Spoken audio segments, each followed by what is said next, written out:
The establishment of the Democratic Party under Andrew Jackson marked a significant transformation in the American political landscape during the early 19th century. Before Jackson's presidency, the political environment was dominated by the Federalist and Democratic Republican parties, with the latter emerging as the primary force after the decline of the Federalists. However, by the 1820s, the Democratic Republican Party began to fracture, leading to a more fragmented political scene. Internal divisions arose over issues such as states' rights, economic policy, and the role of the federal government, creating an opportunity for new political movements to emerge. Jackson, a prominent figure within the Democratic Republican Party, capitalized on this discontent, positioning himself as a champion of the common man and a critic of the political elite. The 1828 election was a pivotal moment in American history, marking the first time a candidate ran on a platform that explicitly appealed to the masses. Jackson's victory over incumbent President John Quincy Adams was not just a personal triumph. It represented a broader shift in political power. The election was characterized by intense campaigning and a focus on populist themes, with Jackson portraying himself as a man of the people in contrast to Adams, who was seen as part of the entrenched elite.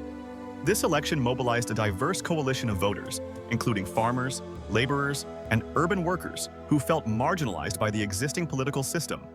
Jackson's win signaled the rise of a new political order, one that prioritized the voices of ordinary citizens and sought to dismantle the barriers that had previously restricted their participation in governance. Under Jackson's leadership, the Democratic Party emerged as a powerful political force dedicated to expanding the franchise and promoting populism. The party's platform emphasized the importance of individual rights and the belief that government should be responsive to the will of the people. Jackson and his supporters advocated for the removal of property requirements for voting, which allowed a broader segment of white men to participate in elections. This expansion of suffrage was a significant step toward a more inclusive democracy, although it still excluded women, African Americans, and Native Americans. The Democratic Party also embraced a populist approach, positioning itself as the defender of the common man against the perceived threats posed by the elite and established institutions.